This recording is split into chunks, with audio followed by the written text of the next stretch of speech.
What's up, everybody? What's up, RML? It's your boy, M&M Ice Cream, podcast numero dos from season 3. Wanted to update, see where we're at. We're a little bit past midseason, a little at midseason, just due to the 17 games now. Got a better look at playoff review. We just got the first initial look at awards and stuff like that, so definitely wanted to talk through that. Give my insight on some recent games and stuff like that, some upcoming games, and yeah, just kind of go from there. Figured it'd be good to start off where we left off and see, where the division landscape is headed and like what we predicted before or at the beginning of the season, right? So go ahead and pull that up. We'll go ahead and start with AFC just because a little bit of bias there. But Weasel made some questionable trades. Not really questionable on his end, but more questionable as in they were kind of sketchy. You're a panel member. Maybe not for the best interest of the league. Definitely best interest of your team. Acquiring Jalen Ramsey, Aaron Donald, and some other trades as well. But those were the main two. To put it shortly, Weasel has steamrolled through his competition, myself included. Reset gate, but bar for the none. Weasel's been undefeated, 7-0. He has a very tough matchup with Sarv this week. I'm sure that'll be on prime time. I think the line at Sarv -3.5. I think I took Sarv. No offense, Weez. I've just seen some good things from Sarv's playbook, offensively and defensively. And I think this is one of the games where Weasel gets in his head. Maybe not early, but once one thing goes wrong, I could see Weasel cracking under pressure. But I think hit this one on the head. I think Weasel's here for business this season. Still predict him to get 2 playoff wins. Again, hopefully one of them's not on me. Just going to position myself to not have to play Weasel until the very end if possible. Just because his team is, set up to beat every team in RML, in my opinion. But great start, Weez. Honestly, at this point, it doesn't really matter how you got here. The trades are done. 7-0, can't really beat it. Going to the AFC South, I honestly got this one wrong. I had Texans winning. That was a little biased because I'd played him week 1. And his defense played really well against mine. I've seen he's had some good victories, but it honestly hasn't impressed outside of that. Whereas Colts, new Colts here, he's got a rookie quarterback slinging it, rookie 97 speed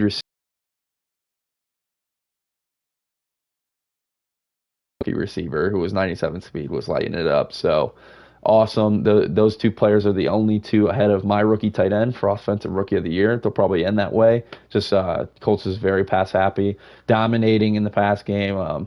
He did lose one of his more competitive games, but I mean, you don't get to pick the schedule you get. You just got to play the games, and he's been dominating early so far.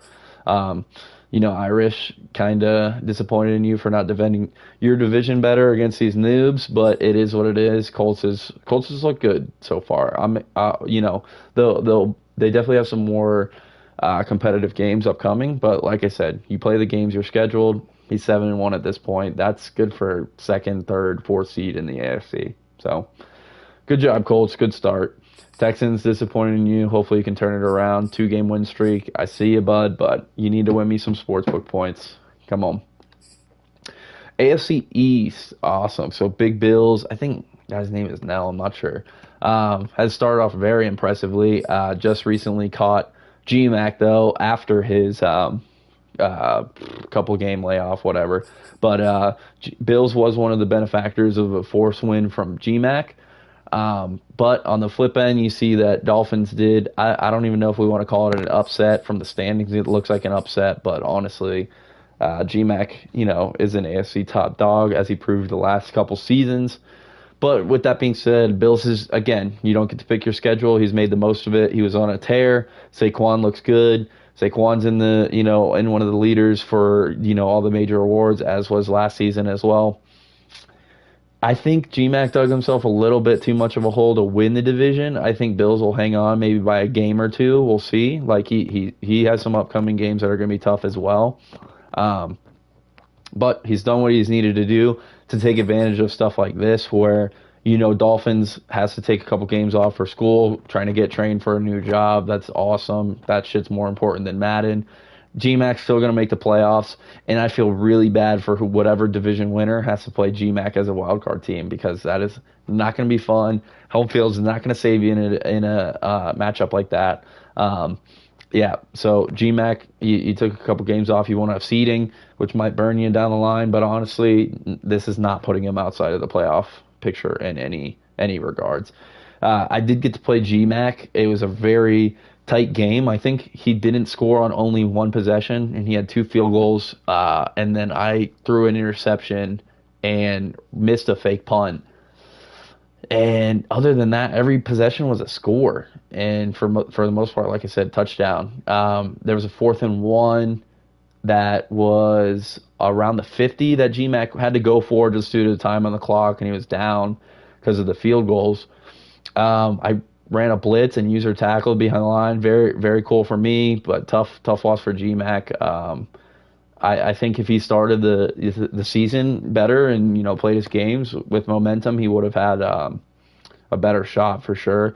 But that being said, after my game with Raiders, I did get a notification that DeForest Buckner was going to be X factor throughout the game, and I wasn't going to say anything because I don't want to give away a competitive advantage.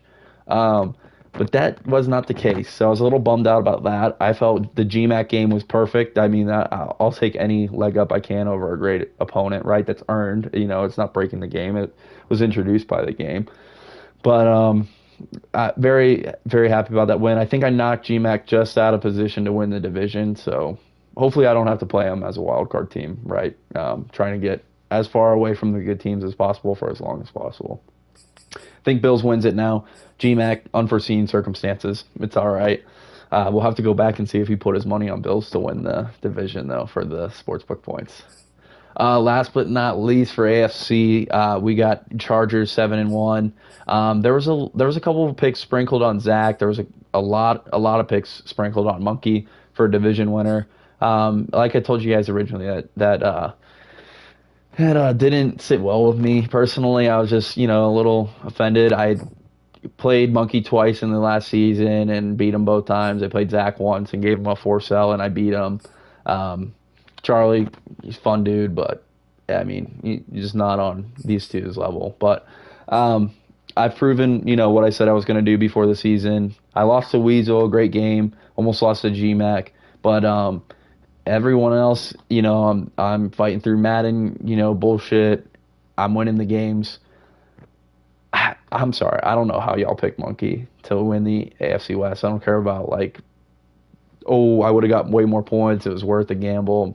That's fucking stupid. Free points are the best points. I have a couple tough games coming up. I think I play the Bills soon. But other than that, the schedule is kind of middle of the road, just trying to do what I can to stay fit for the playoffs, get a good seed, avoid playing GMAC, avoid playing Weasel until I have to, right? So probably not going to get a bye. I think Weasel might lose to Vikings, but I have to play Vikings, and if Weasel loses, in fashion to Vikings, I don't really have too much confidence that I'll put up too much more of a fight with my team being a little worse than Weasel's, but we'll see, right? I like my chances. I think I'm definitely going to win the division. I think I'm 3-0. I'm 4-0 in the division at this point. So sorry guys. It's just business at this point, right? Love you guys, but I got to whoop your ass in Madden. It's my job. Moving on to the NFC.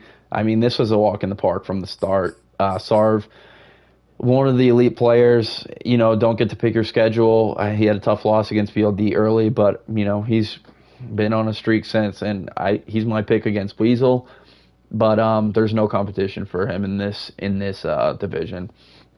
I will say, Dog gave me a really good fight in my game. I think it was 0-5 at the time, or 0-4, and I think I won by 3. And ever since then, he's won 3 out of 4. So good job, Dog, putting your money where your mouth is. Very good at running the ball, running stretch. 3-6. That's an improvement, buddy. Packers, I'm playing him this week. You made some terrible trades. You're not putting up points. I mean, I don't think Jalen Ramsey and Aaron Donald would change this too much, but you don't have your first, bud. You can't trade your first if you're below 500. Madden 101, guys. Hopefully some new people listen to this shit.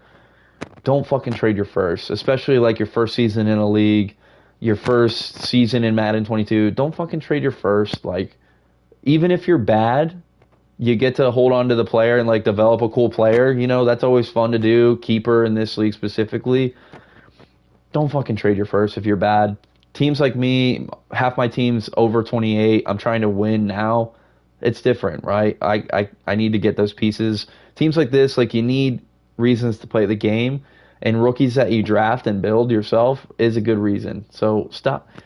There's been a lot of comments in the chats about this. Stop trading your first. Like if you're below 500, if you're in the bottom 16 of the draft order, right? I guess top 16. Stop fucking trading your first, guys. Like it's common sense. God damn it. Sorry if you're playing great. BLD, not gonna hit on this one too much. I sucked his, you know what, a little too long in the last one. He's picked him up and put him down. He's 9-0. I will talk on Ricky Bobby.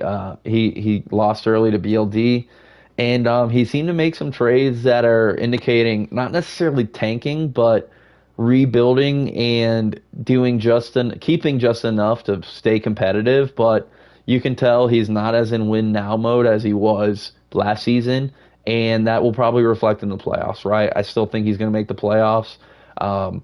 But I do foresee like a much easier or much earlier exit. The team's just not built for this season. It's built very strategically and well for seasons moving forward. But honestly, Ricky Bobby, one and done for me, honestly, at this point. I will definitely take credit on this one. I called Cowboys before the season.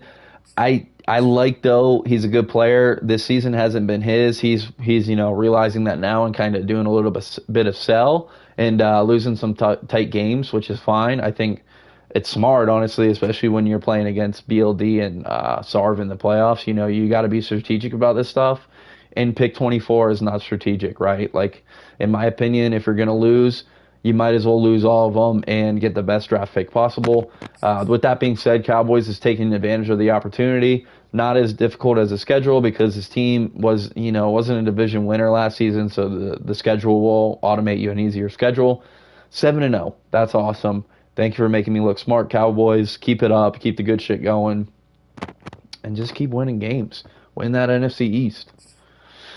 NFC West, this is definitely a tight one, right? And this one circles back to controversy. And Danny, 2 losses. We'll go back and look because I think one of them was to Sarv, but I forget who the other one was to right now. But that loss to Sarv was kind of embarrassing, bud. I think I tried to switch my pick mid-game because I had picked Danny originally, and I tried to switch my sportsbook bet to Sarv because he was just getting annihilated. That being said, Danny hasn't cheated in like 6 weeks of Madden time, so let's give a round of applause for that. That's awesome.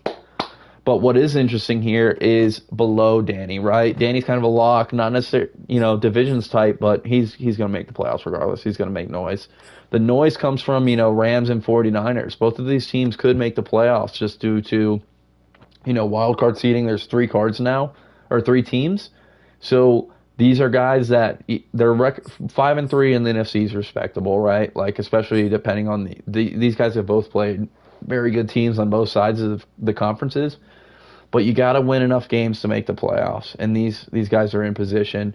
I will say Cardinals has made some noise since being criticized for putting people in the wrong draft positions, putting people in, the depth chart positions, putting people, make questionable trades. Cardinals is winning games. Cardinals, maybe you can get one of those wild card spots too. You got to keep fighting.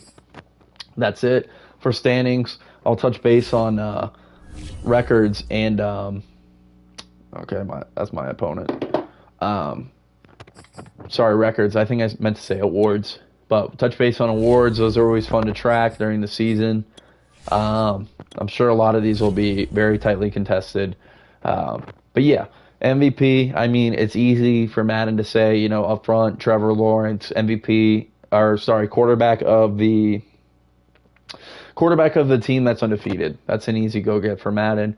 We'll see if that sticks. It's very difficult for, QBs to win MVP in Madden just because of interceptions. It's so easy to throw them. It's ridiculous.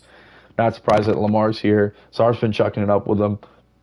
the Henry DUI rugs. Sar's been running around with him.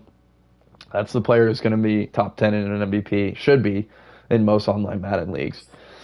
This was a surprise, and I alluded a little bit to this, but Dog is doing what he needs to do with Tommy. His, I guess it's his keeper, 83 overall running back. Not the best choice in my opinion, but Dog's doing what he needs to do to win football games, which in respect is going to put him in award conversations like this one, right? Dog's running back's number 3 in the MVP race halfway through the season. That itself is fucking RML news. Awesome. Jupe, Jimmy Wilkinson. This is, I think, one of Weasel's former players or something like that. I'm not sure. But Rams running back, he runs all over people. He's run all over me. He's got to ride this back to the playoffs. Keep it up. And then again, going back to Vikings, I mean, Lamar's throwing it up to Henry all the time. Unfortunately, it's not his face. I don't think he deserves to be in the game anymore. I would probably feel differently if he was on my team, but that's how I feel. Got Saquon, our reigning MVP. He's going to be on this list for the rest of the season, right? Especially, after weeks not against GMAC where you can get more than 100 yards, Saquon's going to be around in the conversation. Carlos Henry, Weasel's not as running back dependent just because his team's so loaded. I think he's been spreading the ball around enough that unfortunately, like, your player's not going to be top 5 in MVP, which is fine. Again, another Vikings running back, just Vikings all littered on this list, right? Sorry, that's a really good offense. I don't know what to tell you. Texans running back, Kenny. He's fast. He played well against me as well. I think he had over 100 yards, but you got to translate it to win, bud. You got to win me some sportsbook points, my friend. And then this rookie wide receiver is Colts go-to. I mean, I think he's 97 speed. He's leading offensive rookie. He has like 20. He is close to rogue stats. It's pretty crazy, especially for a new guy. Let's see if it sticks. I hope it doesn't. I hope my tight end gets better stats. I think it's out of reach even at this point, though, just because he throws a lot more than I do, and it's a tight end versus a 97 speed receiver. So great work. I would do the same. You want to funnel these players the ball as much as you can so they dev and you can trade them and rape the other teams in the league like every other top team in RML does, it seems like, right? Coach of the year, this is my pick so far too, honestly. Like, Cowboys, you're 7-0. You're kind of catching people by surprise with your record. Not a lot of people picked you to win NFC East. Keep it up. I'll definitely take a pat on the back on this one. Chargers 7-1. I think I should have won Coach of the Year last year just because of Madden, right? Like, the team was 3-14, and then they switched to 14-3. I think in real life that's the easy Coach of the Year, but it's a video game. But regardless, I'll take my spot. I don't know what makes me more inclined to win it than these guys. I don't know if overall has anything to impact into it. I'm not sure, but I'll take it. Got Sarv. We got Saints, the heavy hitters, top dogs, right?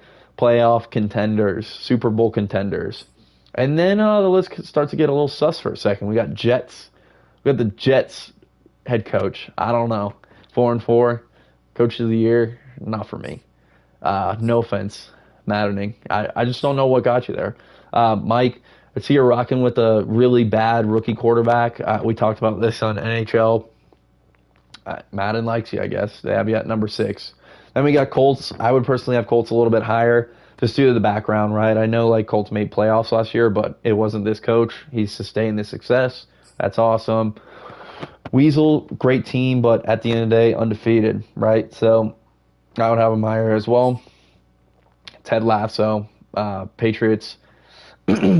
Brad's season has been okay in my opinion. Maybe he'll make playoffs, but he's kind of a one-trick pony, and when he faces those higher-tier opponents, they kind of expose that, right? Like, you can't just start a DK 6 times a game and win the game against a lot of, some players in the league, but hey, it's working for you. You're number 9 on the list. And then, like, 2-6 Jags, no offense, Johan, but what the fuck's going on here, Madden? I don't know. Offensive Player of the Year. This is cool. Saquon Barkley, again, reigning award winner, so he's still putting up points. Yep, just based off last season, he might win again. I think he has a good chance. We got Chris Ramsey from the Colts. That's that rookie receiver. He's putting up insane numbers. We got Carlos Henry. Carlos Henry on the Browns. Weasel, he's a good runner. He's got good stats. That's great. Terrence Blaylock, thank you 49ers again. I've been doing a good job at running the ball with this guy. I'm not as good at getting him touchdowns because I'll split it with Mahomes or I'll split it with Maynard, the tight end. But Blaylock's like third or fourth in the league in rushing yards, and I throw him the ball a lot too, so that would get him top 5 on lists like this. Kenny, I'm surprised that Blaylock's higher than him on offensive player, but lower on MVP. This is Madden. Nick Chubb. Honestly, don't know a lot about Nick Chubb. There's so many good running backs in RML that it's kind of hard to take track of guys like this. Like Derrick Henry is randomly on the Ravens. Like they're hard to keep track of, honestly. Gavin Bates, awesome production from a rookie quarterback. Again, keep putting on the numbers when you can. Rookie quarterbacks are tougher because they're a little bit more erratic, less awareness, but seems to be working for Colts. There's DK, one trick pony that we mentioned a little bit of.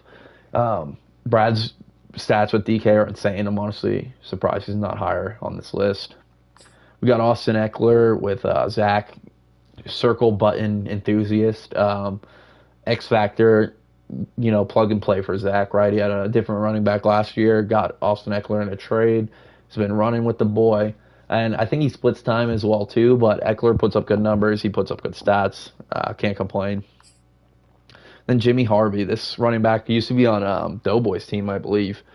That's awesome. Putting a player in your scheme and making the best of them. And hopefully it leads to more wins.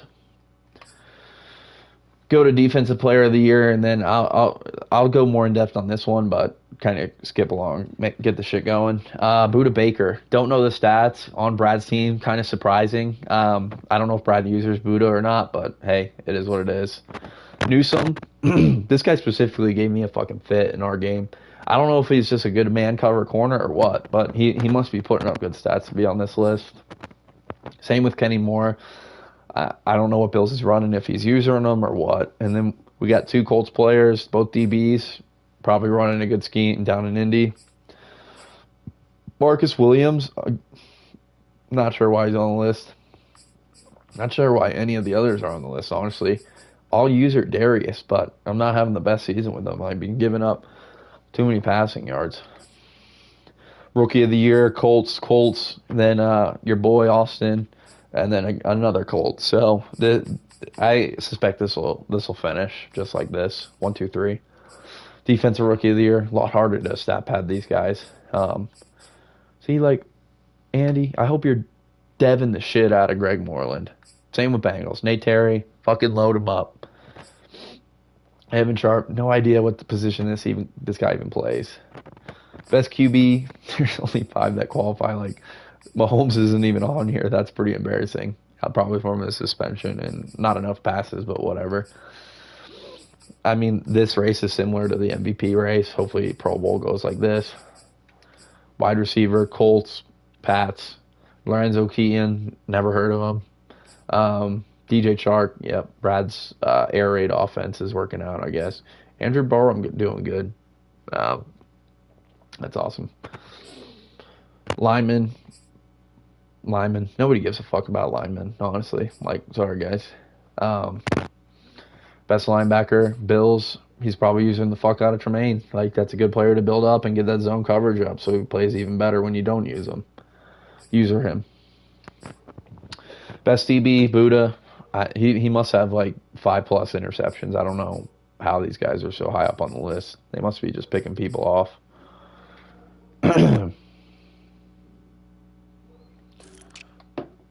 Yeah. Kicker, Bengals must not have missed a field goal.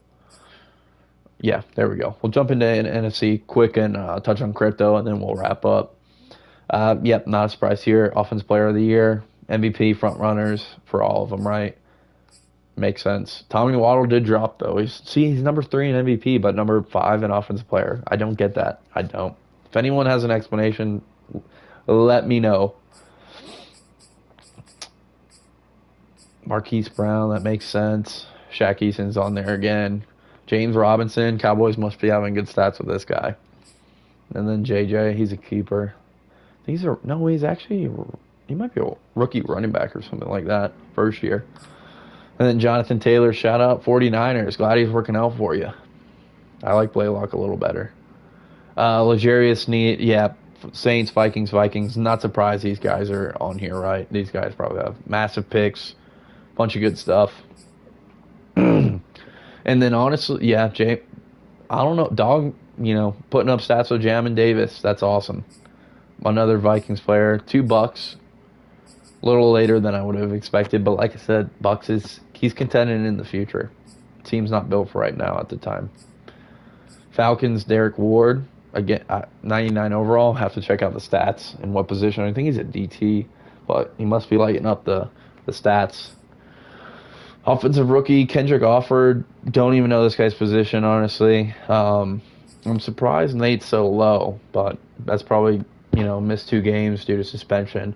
Suspect Nate will jump up. But I'll have to look more into Kendrick, honestly. Defensive rookie, surprise. Saints on every list.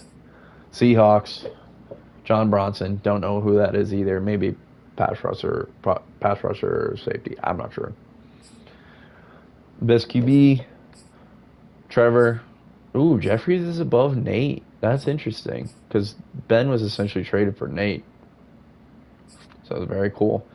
Lewis K. I mean, Mike, I gave you a little bit of shit, but hey, Lewis K is number 4 on the best QB list. That's pretty crazy. It'd be interesting to see what he'd do with a quarterback like Lance or Fields, Running backs, Jimmy Wilkinson, and then Tommy Waddle, Shaq. Yep, these guys are all Offensive Player of the Year candidates, so it makes sense. Wide receiver at Ruggs, that's a given. Marquise Brown, not the amount of production that Ruggs does, but it seems like the Saints are a little more efficient than the Vikings. 2 Bears receivers, so good job down there, Centra, running what you're running to get the stats up. Kendrick Offord, he's a wide receiver. Gotcha. He's probably 97 speed. Jamie Sharp's a 6'5 keeper. Makes sense. Jefferson just got traded. Maybe he'll go up more. Maybe he'll go down more. Not sure. We'll see how it ends up. But I like Henry Ruggs here all day, all season. Best lineman. Nobody really gives a shit. Best D lineman. Yeah, this guy's a D tackle then for sure. He must be eating people up the middle. Linebacker, Willie. Yeah, it's Saints. User probably that BLD's running around with. Devin, and then selling to the highest bidder to get more draft picks, right? TJ Watt, sure he has a bunch of sacks. And then these look like 2 users for Sarv. Very cool. Saints, Vikings. It's a story that's been told since the beginning of RML, it seems like. Delpit, Marcus May, L'Jarius Sneed, and then Bucks, with 3 in a row, too. Top dogs are being top heavy over in NFC with the awards, huh? Kicker, Saints. BLD probably doesn't miss a kick. Rosas. Didn't that guy get a DUI in real life? I'm not sure. Someone touch base with me on that. Yep, that's it for awards. That's kind of it for where we're at right now. It's been a good season so far. Not a lot of drama. I like where it's going for me personally. I like where it's going for the league. I haven't really paid attention to the college prospects, but hopefully the draft is competitive again. Hopefully some lower tier teams get their picks back so they can pick players to make them not lower tier teams. But other than that, it's been a good year. Playoffs looks to be very juicy. Seeding's definitely going to matter this season, in my opinion. And may the best win. May the best man win at the end of the day. Was requested to touch on crypto. That's funny. I recently sold my crypto for, I moved out of my house, my apartment, and moved in with some buddies. Needed some things paid off before I moved out. Sold crypto, sold my stocks, not like 401k, but just like personal stuff. But I recently bought into ETH because I saw it was down to like $3,000 in ETH. And to me, like I'm not an expert in this field at all. Crypto to me is very new, very foreign, but definitely interested. Have been listening to podcasts from the creator. I think his name's like Van Break or something like that. He's seems like a guy with Asperger's is just like fucking smarter than everyone else in the world. So that being said, was that 3,000 to me? Again, not an expert. Looked like it was at its floor. So just bought a little bit, not like a crazy amount or anything like that, just 100 or so. It's kind of leveled out around 3.3. Like the floor for, in my opinion, is definitely 3,000. Like that's bottom out. I did just see a meme today too, like just moving off ETH. That being said, I fully support ETH. I'm going to buy more of it, probably 100 or 200, a couple hundred every week, or every 2 weeks, every paycheck. Just because I don't see it going down in value at all compared to where it's at right now. I don't see it going lower than what it's at. I think it's going to continue to skyrocket, similar to Bitcoin, but ETH has more practical use in my opinion, because it's not as finite, and a lot of those cryptocurrency like blockchain and stuff like that, they're built around Ethereum, and it's more easy to exchange from person to person, in my opinion.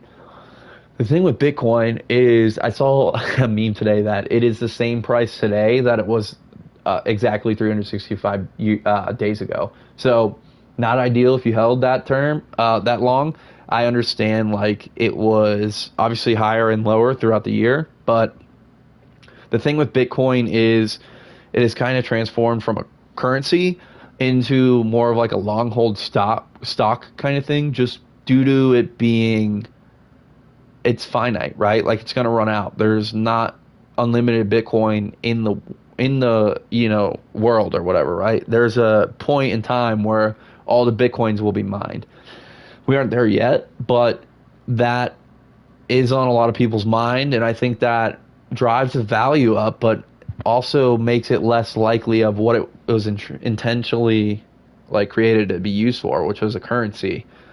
It's like a 50 cent coin, right? Like once you get one, you kind of want to hold on to it just because they're rare.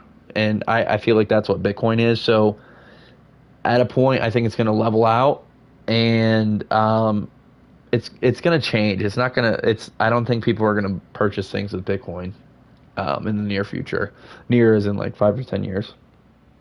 It's my two takes on Bitcoin and Ethereum. There's some other coins like Doge. I got into Doge early last year and lost a lot of money because I bought it at 11 cents and sold it at 7. I think it's shot up like 3 weeks later. So don't want to talk about that. Like I said, not an expert at all, but Doge is pretty popular because it's the opposite of Bitcoin, right? There's a bunch. Like it can feasibly be used as something like a US dollar currency, right? Where they're always in production. Yeah, they may not be worth a lot, but at the end of the day, like there's a bunch of them out there. Like they're easy to obtain. That is something that can be more feasible as like a day-to-day transaction gate opener, right? Like a dollar, like a $20 bill. So Elon Musk is pretty hard behind it. When powerful people like that are behind something, they usually work out, unless it's like the fad and it gets tossed aside. It's been multiple months for that, so who knows?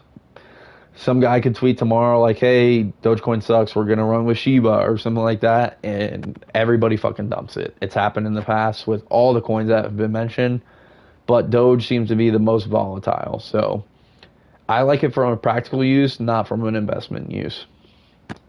I mentioned Shiba. Again, I really don't know a lot about Shiba. It seems very entry level of what Doge was. Obviously, it's worth a lot less, but it seems to be very similar to Doge in the fact that like there's just so many of them.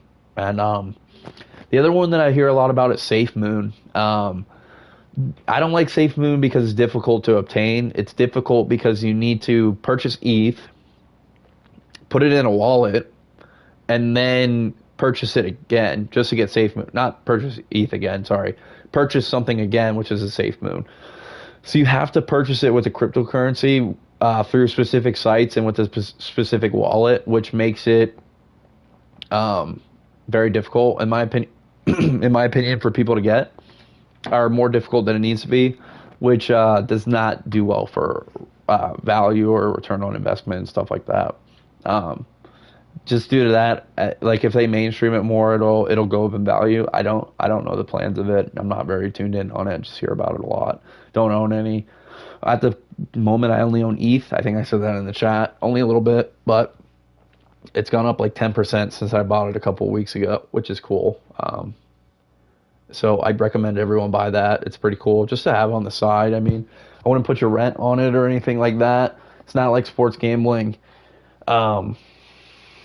It's just more of like a long-term thing, in my opinion. Related to cryptos, NFTs, I looked into it. It seems kind of bullshit. Like NFTs just seem to be like a fad. They don't really hold a lot of value. It's like buying something in your Madden league, right? Like it's cool now when we're playing. Shout out to Sarv, offering real life money for players. But once this league, run its course, or once the next Madden comes out, like those things are going to be worth shit. Like you're going to have a 99 overall player on Madden 18, right? Like it doesn't fucking matter. It's like the Ultimate Team market. It's just going to drop. I don't see NFTs being a long play. I think the people who made a lot of money are concrete. There's going to be people that make good money from it, like probably for a little bit. But I think those efforts are too coordinated for people like us to break into and truly make a change. But that's my opinion. I mean, if you're into it, that's cool. You can message me and talk shit. I like where RML's at right now. It's very competitive at the top. We need to get some of the lower teams up a little bit more, but there's been good competition. There's been a lot of good shit talking, people holding each other accountable, some rule breaking, myself included, but as is Madden. But it's been a good first half of season 3. There's still a ton of engagement. There's some teams that people are worried about. We'll see. I'm sure we'll fill them. We always fill. And that's pretty much where I stand. Let me know what you think. Talk some shit to me on Discord. I generally have nothing better to do in the day. And yeah, peace out, guys. Love you guys.